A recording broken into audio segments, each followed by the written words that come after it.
देखो अपन last class में अपन बात कर रहे थे ब्लू बटरफ्लाई की। किसकी? Blue butterfly. ये होती है CRO5। ये होती है ब्लू बटरफ्लाई। इसकी स्ट्रक्चर कैसी होती है? इसे अपन ब्लू कहते हैं क्योंकि इसका कलर होता है जो ब्लू होता है, ब्लू बटरफ्लाई। और बटरफ्लाई लाइक इसकी स्ट्रक्चर होती है ना, ब्लू बटरफ्लाई। तो इसमें स्ट्रक्चर क्या होती है? CR, इसमें डबल बॉन्ड O और O और ये आपस में जुड़े होते हैं पंख की तरह। ऐसे इस तरह की स्ट्रक्चर होती है बटरफ्लाई लाइक, है ना। तो इसमें जो ये है प्लस, ये -1 में ये -1, ये -1, ये -1 और ये -2, तो 1 2 3 4 और तो 6, ये +6 में हो गया। ऐसे होता है ये +6 में। अब देखो एक कैरोज एसिड होता है H2SO5, है ना। मार्शल एसिड होता है H2S2O8 और ओलियम होता है H2S2O7। इन सब की स्ट्रक्चर अपन को निकालनी आनी चाहिए, है ना। अब मैं आपको बता देता हूँ ऑक्सीकारक और अपचायक। ये मैंने अपने आप को बता रखा है कि देखो ऑक्सीकारक कौन होगा? ऑक्सीकारक जो ऑक्सीकरण करे। अब ऑक्सीकरण करे तो ऑक्सीकरण में क्या होता है? मैंने ऑक्सीकरण की एक लास्ट की क्या परिभाषा बताई थी कि ऑक्सीकरण अंक में वृद्धि होना। इसमें क्या है? ऑक्सीकरण अंक में वृद्धि होना, है ना। तो अब खुद ये क्या कर रहा है? ये ऑक्सीकरण करता है। ऑक्सीकारक क्या करता है? ऑक्सीकरण करता है।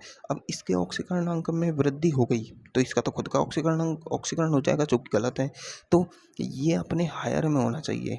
इसमें जैसे प्रबल ऑक्सीकारक कौन कौन होते हैं? KMnO4 और K2Cr2O7। ये +7 में होता है और ये +6 में होता है।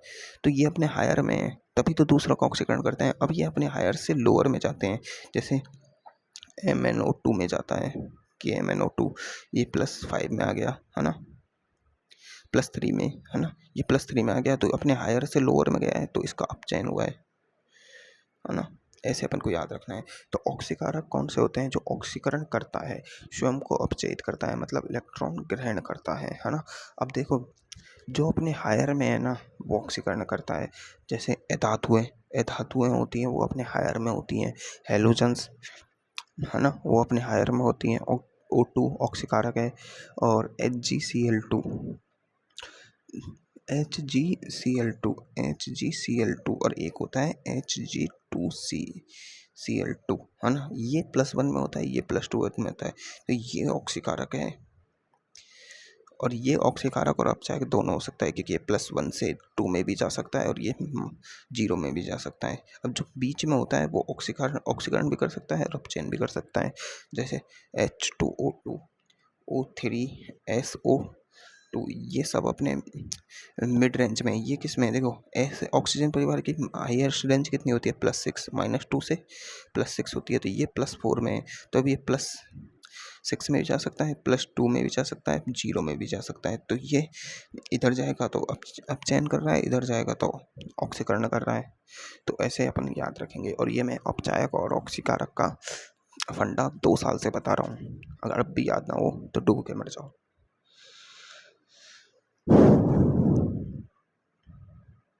अब जो Hg2Cl2 है, ये क्या है? अपचायक है।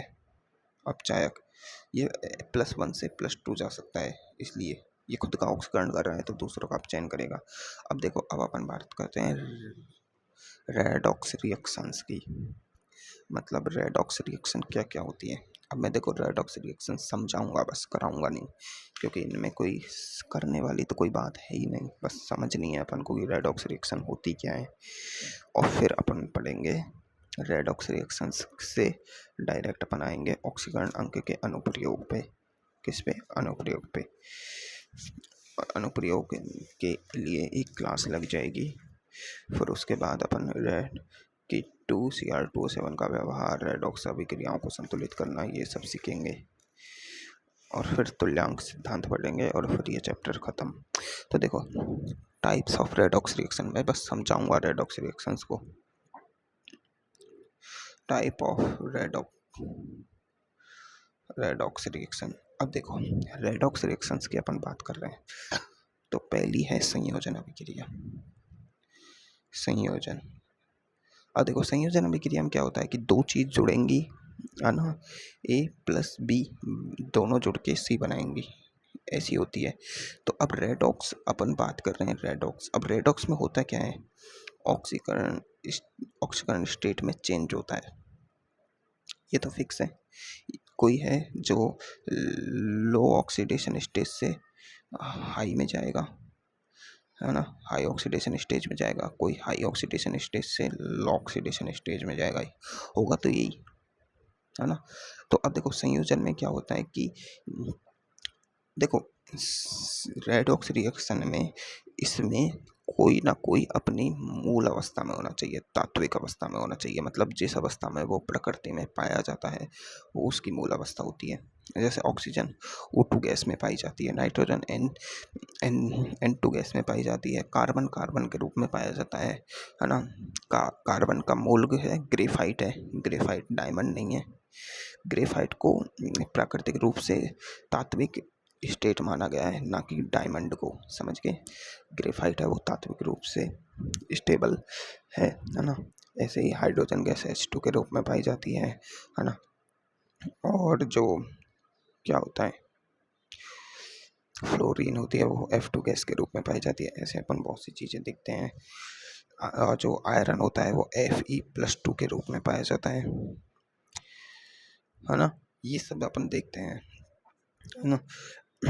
तो अब अपन बात करते हैं रेडॉक्स रिएक्शन के टाइप में। पहली बात है अपने संयोजन अभिक्रिया, इसे कॉम्बिशन रिएक्शन भी कहते हैं। क्या कहते हैं, कॉम्बिशन, कॉम्बिशन रिएक्शन, है ना। तो इसमें क्या होना चाहिए, देखो जिन ये इधर क्या है, ये है रिएक्टेंट और ये है प्रोडक्ट।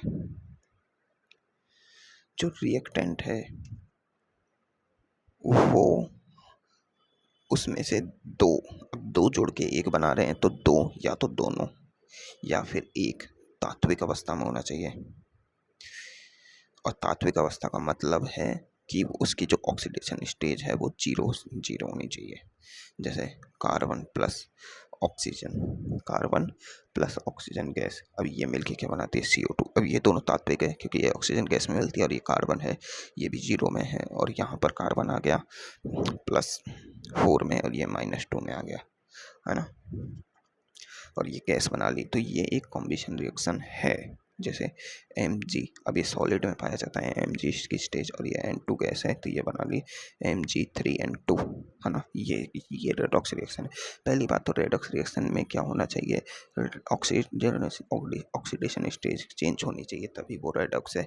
और अब वो संयोजन अभिक्रिया तब कहलाएगी जब दो तत्व मिलके एक तत्व का निर्माण करें, है ना। तो और उनमें से कोई एक कम से कम अपनी तात्विक अवस्था में होना चाहिए, मतलब जिस अवस्था में वो प्रकृति में पाया जाए। उसकी गैस की स्टेज भी चेंज नहीं होनी चाहिए। जैसे मतलब वो गैस है तो गैस में ही होना चाहिए। कोई अगर कोई जैसे मैग्नीशियम है वो सॉलिड के रूप में पाया जाता है तो वो सॉलिड के रूप में ही होना चाहिए रिएक्शन में, तभी वो तात्विक अवस्था में होता है, समझ गए, है ना। तो ये अपन जो है ये थर्मोडाइनमिक्स केमिस्ट्री में थर्मो होती है ना, थर्मो केमिस्ट्री, थर्मोस, उसमें अपन ये स्टेज वाला कॉन्सेप्ट है वो अच्छे से पढ़ते हैं। अब अपन अगली अभिक्रिया लेते हैं विघटन। अब संयोजन हो गया, अब तोड़ने वाली अभिक्रिया लेते हैं विघटन।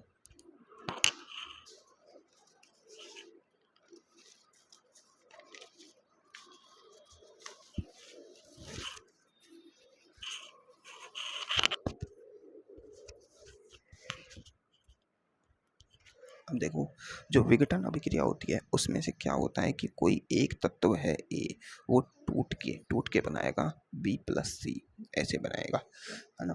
कोई तत्व है टूटेगा, जैसे कौन सा है H2O टूटता है, H2O टूट के क्या बनाएगा H2 gas, half H2 gas और plus O2 gas, half O2 gas, एक H2 गैस तो ये और हाफ O2 गैस बनाएगा, है ना। तो इसमें क्या है कि कम से कम एक जब टूटे तो कोई एक या फिर दोनों, दोनों हो तो अच्छी बात है, पर कम से कम एक है वो क्या होना चाहिए अपनी तात्विक अवस्था, मतलब उसकी जो ग्राउंड स्टेज है वो 0 होनी चाहिए, ऑक्सीडेशन नंबर 0, तब वो विघटन अभिक्रिया कहलाएगा।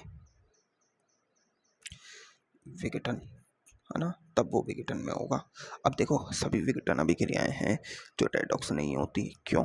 क्योंकि देखो जैसे ये है CaCO3, ये क्या है? कैल्शियम कार्बोनेट है। अब ये कैल्शियम कार्बोनेट है, अब इसमें देखो कैल्शियम +2 में है, कार्बोनेट है जो कार्बन +4 में है, और ये किस में? -2 में, है ना। तो अभी इसके रिएक्शन में क्या बनता है? CaO + CO2, ये तो +4 में आ गया, ये -2 में आ गई, ये +2 में है, ये -2 में है। अब देखो ये +2 में, ये +2 में, ये +4 में, ये +4 में, तो रेडॉक्स तो है ही नहीं, रेडॉक्स तो है ही नहीं, है ना। तो सभी विघटन अभिक्रियाएं रेडॉक्स नहीं होती, वो होती हैं जिनमें रेडॉक्स ऑक्सीडेशन स्टेज चेंज हो, प्लस एक एक ना एक कोई भी अपनी ग्राउंड स्टेज में होना चाहिए, मतलब वो अपना तात्विक अवस्था में पाया जाना चाहिए। तात्विक अवस्था कौन सी अवस्था होती है? वह अवस्था होती है जिसमें वह प्रकृति में पाया जाए, है ना। अब अपन अगली अभिक्रिया पढ़ते हैं, प्रतिस्थापन अभिक्रिया। अब देखो प्रतिस्थापन, प्रतिस्थापन का मतलब है ना, मतलब जैसे A + B, है ना, और A के साथ है X, अगर ये B क्या करे? B यहाँ पर प्रतिस्थापिक का काम कर रहा है, प्रतिस्थापी। ये क्या करेगा? एक AX बॉन्ड को यहाँ से तोड़ेगा और X के साथ खुद जुड़ जाएगा और बना लेगा A को अलग कर देगा। अब अपन देखो विद्युत रासायनिक श्रेणी पढ़ते हैं अपन, है ना। विद्युत रासायनिक श्रेणी में लिथियम ऊपर की ओर होता है, लिथियम Li+, है ना, और नीचे की धातु होती हैं, अब बीच में हाइड्रोजन होता है। तो अपन क्या देखते हैं कि ऊपर वाली धातुएं होती हैं, ऊपर वाली जो धातु होती है वो नीचे वाली धातुओं को प्रतिस्थापित कर देती हैं, मतलब जिनका मानक अपचयन विभव ज़्यादा होता है वो दूसरी धातुओं को प्रतिस्थापित कर देती हैं। तो वहाँ भी अपन प्रतिस्थापन अभिक्रिया पढ़ते थे, है ना, कि जैसे लोहे की चम्मच को अपन जिंक के बर्तन में नहीं रख सकते, जिंक की रॉड को लोहे के बर्तन में रख सकते हैं, लेकिन जिंक के बर्तन में लोहे की रॉड को नहीं रख सकते। ऐसे रिएक्शंस होती है ना, अपन पढ़ते हैं। एक बार विद्युत रासायनिक श्रेणी वाला चैप्टर उठा के देखना, उसमें अपन को वो ये मानक अपचयन विभव, मानक ऑक्सीकरण विभव, ये यहीं से वो रेडॉक्स रिएक्शंस ही होती हैं। अब जो जितना ज़्यादा पावरफुल ऑक्सीकारक या अपचायक होगा वो उसको अपचयित करेगा दूसरे को, सीधी सी बात है ना। तो वो उस आधार पर श्रेणी बनाई गई है जिसे अपन विद्युत रासायनिक श्रेणी कहते हैं, जो अपन पढ़ते हैं किसमें? विद्युत क्या है यार, विद्युत रासायनिक कौन से चैप्टर पढ़ते हैं अपन? हाँ, रेडॉक्स वाले चैप्टर, वो उसमें इलेक्ट्रोकेमिस्ट्री में पढ़ते हैं, इलेक्ट्रोकेमिस्ट्री में पढ़ते हैं अपन ये इलेक्ट्रोकेमिकल सीरीज को, है ना। तो इसमें देखो बहुत सी प्रतिस्थापन अभिक्रिया होती हैं, धातु प्रतिस्थापन अभिक्रिया, अधातु प्रतिस्थापन अभिक्रिया, बहुत सी अभिक्रिया होती हैं, है ना। अपन जैसे देख धातु अभिक्रिया होती है जैसे CuSO4 + Zn। अब यहाँ देखो कम से कम एक तत्व है जो यहाँ पर धातु आयन दूसरी धातु को प्रतिस्थापित करता है। इसमें क्या है कि Zn है अपनी 0 अवस्था में। अब ये Zn ऊपर आता है Cu से। मैंने तुमको एक विद्युत रासायनिक श्रेणी की ट्रिक बताई थी, तुम्हें याद होगी शायद, लिखबा सरकाना मग अल मन जन में आ गया जन कर फिक्कड़ कोनी। अब देखो ये फिक्कड़ कोनी, ये आ गया Cu। तो Zn है जो ऊपर आ रहा है ना, लिखबा Li से स्टार्ट करेंगे नीचे को, तो Zn ऊपर आ रहा है ना, और ये नीचे आ रहा है। तो Zn है जो ऊपर है तो अब ये इसको प्रतिस्थापित कर सकता है। मैंने क्या बोला था? ऊपर वाली धातु नीचे वाली धातुओं को प्रतिस्थापित कर देते हैं, क्योंकि इसका मानक अपचयन विभव का मान है जो ज़्यादा होता है, इसका कम होता है ना। तो अब ये इसको प्रतिस्थापित कर देगा, ZnSO4 बना देगा और बन जाएगा Cu अलग हो जाएगा और ये 0 में आ जाएगा। तो ये है धातु प्रतिस्थापन अभिक्रियाएं, है ना। ये वाले ट्रिक याद होने चाहिए जिससे अपन को वो विद्युत रासायनिक श्रेणी के क्वेश्चंस करने में कोई दिक्कत नहीं आनी चाहिए, है ना। मैंने तुम्हें बताई थी, याद होगी। है ना। अब देखो धातु प्रतिस्थापन अभिक्रिया होती है, जैसे Na है 2Na, ये Na क्या है धातु, है ना जी 2H2O। अभी ये NaOH बना देगा और H2 गैस निकाल देगा। ये धातु प्रतिस्थापन अभिक्रियाएं हैं। धातुओं द्वारा विस्थापन भी होता है, धातुओं द्वारा विस्थापन भी होता है। अब देखो एक रिएक्शन आती है यहाँ पर H2O प्लस Fe 2Fe, है ना। यहाँ पर जो ऑक्सीजन है उसकी जो इलेक्ट्रोनेगेटिविटी होती है कम होती है आयरन से। Fe की वो फ्लोरीन की F2 है, ये फ्लोरीन की विद्युत ऋणात्मकता ज़्यादा होती है, तो ये ऑक्सीजन को यहाँ से अलग कर देगा और बना लेगा 4HF प्लस O2, है ना। ये वाली रिएक्शन होती है एक। अब F2 है, अब देखो H2O। अब अपन En पढ़ते हैं विद्युत ऋणात्मकता, उसमें सबसे ज़्यादा En किसकी होती है 3.5, किसकी होती है 3.5 होती है, 4 होती है F की, 4 होती है F की, है ना, और 3.5 होती है O की। तो F के बाद सबसे ज़्यादा En O की है ना 3.5, उसके बाद 3.2 होती है N की, है ना, कम होती है फिर, तो है ना। अब H2O, हाँ, है ना।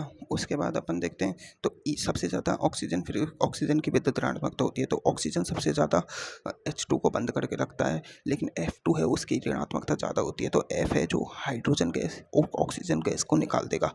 तो यहाँ पर F है जो क्या कर रहा है, ऑक्सीजन गैस निकाल रहा है, तो मतलब ऑक्सीकारक की तरह कार्य कर रहा है। तो ये मतलब F ही है जो जल में से, मतलब फ्लोरीन गैस ही है जो जल में से H2 गैस निकाल सकती है, और कोई O2 गैस निकाल सकती है, और कोई इस दुनिया में है ही नहीं जो जल में से ऑक्सीजन गैस को निकाल सके। जल में से हाइड्रोजन गैस को तो बहुत से लोग निकाल देंगे, लेकिन ऑक्सीजन गैस निकालना बहुत मुश्किल होता है। हाइड्रोजन गैस तो बहुत सी रिएक्शंस में निकलती है, बहुत सी रिएक्शंस में हाइड्रोजन गैस तो निकलती है, लेकिन O2 गैस किसी भी रिएक्शन में नहीं निकलती इस रिएक्शन के अलावा। कौन सी reaction, H2O plus 2H2O plus 2Fe F2 is equal to 4HF plus O2 gas निकलती है यहाँ से। इस रिएक्शन के अलावा कहीं भी O2 गैस नहीं निकलती। तो ये अपनी प्रतिस्थापन अभिक्रियाएं हो गई। अब अपन बात करते हैं नेक्स्ट, अपन की नेक्स्ट रिएक्शन है जो है अपन की है असमानुपातन अभिक्रिया। कौन सी है, तीसरी नहीं चौथी है, ये चौथी। अपन ने संयोजन पढ़ ली, विघटन पढ़ ली, अपन ने प्रतिस्थापन पढ़ ली, अब अपन पढ़ेंगे असमानुपातन। अब देखो असमानुपातन अभिक्रिया में क्या है कि इसमें जो एक ही वो होगा तत्व। अब देखो मैंने क्या बताया था H2O2 ये क्या है H2O2 O3 और SO4, ये क्या है, ये ऐसे हैं जो अपचायक की तरह भी कार्य कर सकते हैं, है ना, और ऑक्सीकारक की तरह भी कार्य कर सकते हैं, क्योंकि ये अपने ना तो हायर में है ना अपने लोअर में है, बीच में है ये। जैसे O3 है जो किस में है, O3 होता है जो अपने ये बीच में होता है, SO4 प्लस 4 में होता है, H2O2 में ये +1 -1 में होता है ना। तो ये अपने बीच में है। अब ये -1 से 0 भी जा सकता है और -2 भी जा सकता है ना। ये +4 से +6 भी जा सकता है, +2 भी जा सकता है, 0 भी जा सकता है ना। तो ये अपने इसमें है। तो देखो असमानुपातन अभिक्रिया में क्या होता है कि एक ही तत्व जैसे H2O है ना, H2O2 टूटता है तो कैसे टूटता है, ये रिएक्शन क्या होती है, H2O2 टूट के 2H2O प्लस O2 बनाता है ना। अब इसमें देखो ये -2 में आ गया और ये 0 में आ गया, तो देखो अब ये -1 में है पहली बात तो, है ना। अपन देखते हैं तो, है ना, क्योंकि ये जो H है इसमें O है, इसमें परऑक्साइड बॉन्ड है ना। तो देखो ये -2 से इधर गया, तो इसने ये क्या गया, एक की कमी हुई, ऑक्सीकरण अंक की कमी हुई, तो इसने क्या किया, इसमें अब चयन हो रहा है ये खुद का अपचयन हो रहा है और यहाँ ये व्यवहार कैसे कर रहा है, खुद ऑक्सीकारक की तरह, ऑक्सीकारक की तरह, है ना। अभी इसमें देखो, इसमें क्या हो रहा है, ये अपने हायर में जा रहा है, -1 से 0 में जा रहा है, मतलब ऑक्सीकरणांक की वृद्धि, मतलब ऑक्सीकरण हो रहा है, ऑक्सीकरण हो रहा है, खुद का तो ऑक्सीकरण हो रहा है, लेकिन काम किसकी तरह कर रहा है, अपचायक की तरह, है ना, अपचायक की तरह काम कर रहा है ना। तो अब ये एक ही खुद जिस एक ही का अपचयन हो रहा है, एक ही का ऑक्सीकरण हो रहा है, या फिर एक ही ऑक्सीकारक की तरह काम कर रहा है, एक ही अपचायक की तरह काम कर रहा है, तो ऐसी रिएक्शन जिसमें एक ही तत्व का ऑक्सीकरण अथवा अपचयन दोनों हो, ऑक्सीकरण अथवा ऑक्सीकरण तथा अपचयन दोनों हो, तो ऐसी रिएक्शंस को कहते हैं अपन असमानुपातन अभिक्रिया। क्या कहते हैं, असमानुपातन अभिक्रिया, है ना। तो ये ऐसी रिएक्शंस होती हैं, इनको कहते हैं अपन असमानुपातन अभिक्रिया। अब अब असमानुपातन अभिक्रिया के लिए कम से कम जो तत्व है, इसको 3 ऑक्सीकरण अवस्था दिखानी होगी, 3। क्यों, क्योंकि एक तो खुद में है, एक इससे कम वाली, जैसे एक तो खुद की है +1, एक इससे अधिक वाली होनी चाहिए, कम से कम A+2, और एक इससे कम वाली होनी चाहिए A0, तभी तो असमानुपातन दिखाएगा।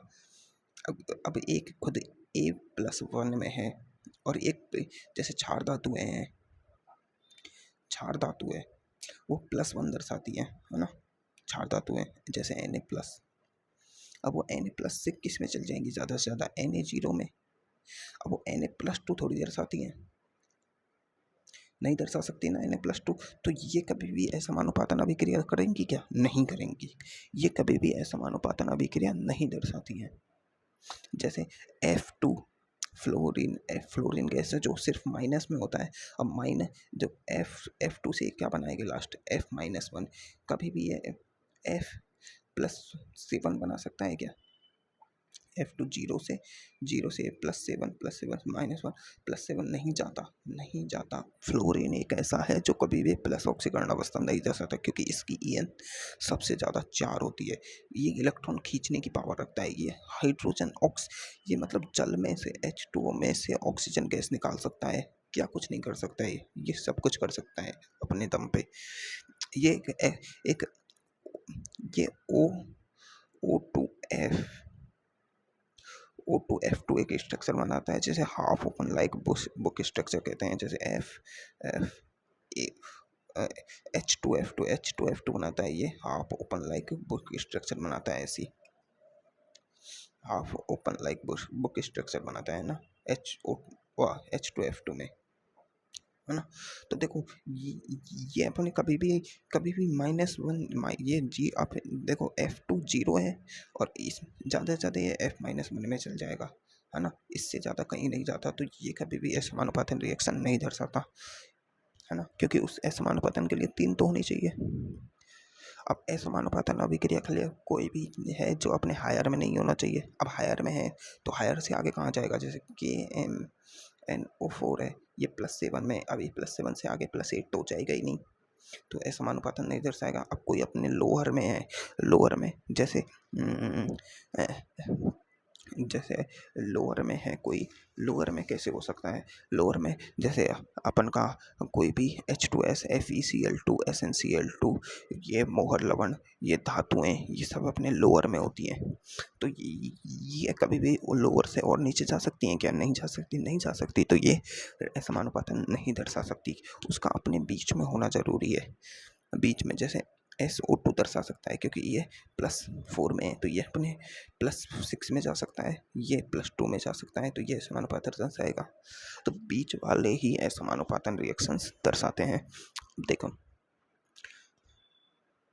अब देखो F2 कभी भी असमानुपातन नहीं दर्शा सकता, देखो S-2, अब देखो ये सल्फर -2 में है, अब देखो ऑक्सीजन परिवार से है, ऑक्सीजन परिवाही की रेंज क्या होती है, -2 से +6 तक, अब ये -2 में आ गया, अपने लोअर में आ गया, तो ये कभी भी असमानुपातन नहीं दर्शाएगा, है ना। जैसे अब ये BrO4-1, अब देखो BrO4-1 है, ये अपने मैक्सिमम में है, यानी ये +4 का मतलब हो गया 8, है ना, 4 दूनी का 8, 8 में से एक गया, 8 में से एक गया तो +7, ये +7 में है Br ब्रोमीन, अब ये +7 में है अपनी ब्रोमीन गैस, है ना, ब्रोमीन गैस है जो +7 में है, तो अपने मैक्सिमम में है, इससे ऊपर ये जा नहीं सकता, तो ये रेडॉक्स नहीं दर्शाएगा। अब देखो जैसे अब ये है, ये क्या है, देखो ये सर ने क्वेश्चन बताया कि ये ClO वाला, ClO नेगेटिव, ClO2 नेगेटिव 1 है ना, ClO3 नेगेटिव 1, ये ClO4 नेगेटिव 1, ये सब है ना एसिड है, इनमें H लग गया ना आगे, तो ये नेगेटिव हट जाएगा, H, HClO3, HClO4, ये क्लोरस हाइड्रोक्लोरस एसिड, हाइड्रोक्लोरिक एसिड है, पर हाइड्रोक्लोरस एसिड, ये सब एसिड है, ये अपन P ब्लॉक में पढ़ते हैं, किसमें, P ब्लॉक की रिएक्शंस हैं ये सब, ये P ब्लॉक है ना, तो ये अपना -1, ये -1, ये -1, ये -1। अब देखो ऑक्सीजन के दो दो गया, तो ये +1 में, ये +3 में, ये +5 में, ये +7 में, अब ये +1 में है ना। अब ये अब देखो Cl के लिए जो परास होती है, क्लोरीन गैस किसमें है, हेलोजन्स, और इसकी रेंज कितनी होती है, -1 से +7 तक इसकी रेंज होती है। ये अपन वो पहले चैप्टर होता है ना इनऑर्गेनिक विद वो आवर्त सारणी वाला, उसमें पढ़ते हैं अपन ये सब चीज़ें, है ना। तो ये अपने देखो, ये अपना किस में है, देखो ये दर्शा सकता है रेडॉक्स, क्योंकि ये +1 में है, +1 से ये 0 में जा सकता है, +3 में भी जा सकता है ना, तो ये रेडॉक्स दर्शाएगा, है ना। ये +3 में दर्शाएगा, ये +5 से +7 में जा सकता है, +3 में भी जा सकता है, दर्शाएगा रेडॉक्स। लेकिन अपन बात करें, है ना, लेकिन अपन बात करें ये HClO7, ये +7 में है, HClO4 नेगेटिव, मतलब HClO4 ये एक एसिड है, अपन P ब्लॉक में पढ़ते हैं, है ना। तो इसमें देखो ये +4, ये 8 हो गया, -8, और एक ही इसका +1, तो किसमें हो गया, +7 में हो गया ये। अब ये +7 में है, तो +7 से हायर तो जाएगा ही नहीं, तो ये रेडॉक्स नहीं दर्शाएगा, बाकी सभी रेडॉक्स दर्शाते हैं, ठीक है। अब ये इनकी जो रिएक्शंस होती है कैसे होती है, देखो HClO के रिएक्ट्स में, इसमें ये Cl negative plus ClO2 negative, ये +3, ये -1, ये वाला, और ये +1 में, ये इसकी रेडॉक्स रिएक्शन हो गई, है ना। रेडॉक्स रिएक्शन, ऐसे इनकी रेडॉक्स रिएक्शन होती है 3, इनको अपन को रट लेना है, क्या करना है, रट लेना है।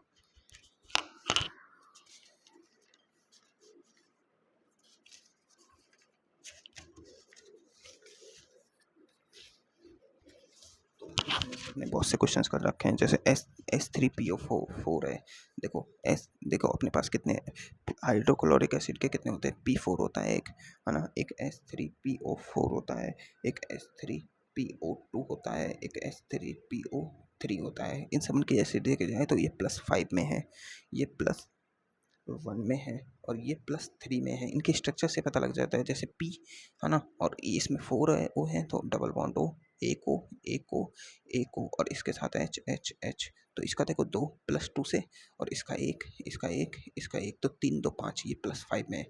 और देखो फॉस्फोरस नाइट्रोजन फैमिली से है, नाइट्रोजन फैमिली की परास कितनी होती है, -3 से +5, तो ये अपने हायर में है, तो ये रेडॉक्स नहीं दर्शाएगा। इसकी स्ट्रक्चर क्या होती है, और देखो ये त्रिक्षारकीय अम्ल है, ये वाला है जो त्रिक्षारकीय है, 1 2 3 H+ दे सकता है। इसकी देखते हैं P, इसमें डबल बॉन्ड O और एक O और एक H।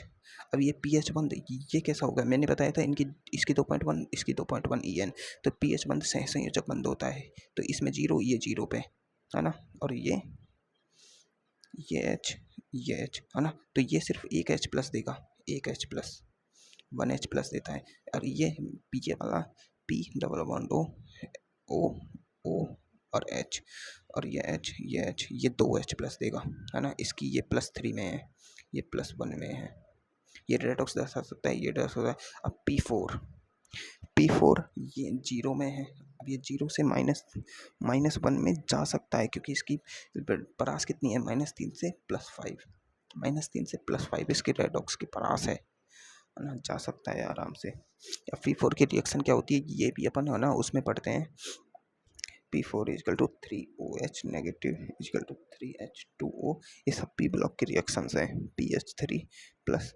3H2PO2 negative.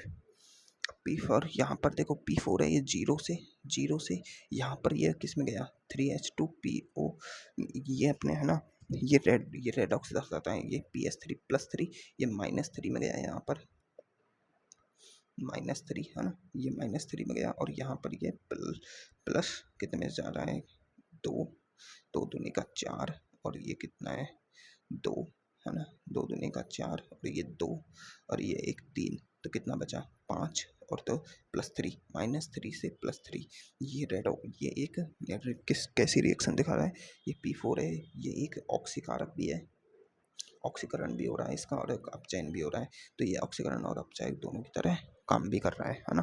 तो ये अपन के असमानुपातन रिएक्शंस हो चुकी हैं, अभी इसमें बहुत भी बाकी है। असमानुपातन अभिक्रिया में एक ही क्रियाकारक ऑक्सीकारक तथा अपचायक दोनों की तरह व्यवहार करता है, ये मैंने बता दिया है। एसिड क्षारीय माध्यम में असमानुपातन अभिक्रिया प्रदर्शित करता है, ये अपन को रटना है मतलब रटना है। एसिड की स्ट्रक्चर कैसी होती है, एसिड की क्राउन स्ट्रक्चर होती है, कैसी क्राउन, ये इसके हर पॉइंट पे ऐसी होती है कुछ 1s 2s 3s 4s 5s 6s 7s और 8s, ये इसकी ऐसी क्राउन स्ट्रक्चर होती है एसिड की, है ना, ये अपन को याद होनी चाहिए। F2 के अलावा अन्य हैलोजन क्षारीय माध्यम में असमानुपातन अभिक्रिया दर्शाते हैं। F2 क्यों नहीं दर्शाता, क्योंकि F2 है जो प्लस में नहीं जाता है कभी भी, क्योंकि ये अपन को खुद को राजा समझता है, ये सिर्फ F-1 में जाता है और ये 0 में होता है बस, इसलिए रेडॉक्स नहीं दर्शाता, है ना। F2 असमानुपातन तो नहीं प्रदर्शित कर रहा, लेकिन परंतु ये क्षार में भिन्न प्रकार की अभिक्रियाएं दर्शाता है जो अपन को याद होनी चाहिए। मैं कल बता दूंगा अगर तुम्हें समझ नहीं आएगा। अब अपन एक्सीकरण और अंक के अनुप्रयोग पढ़ेंगे कल, अब मेरे को जाना है ना।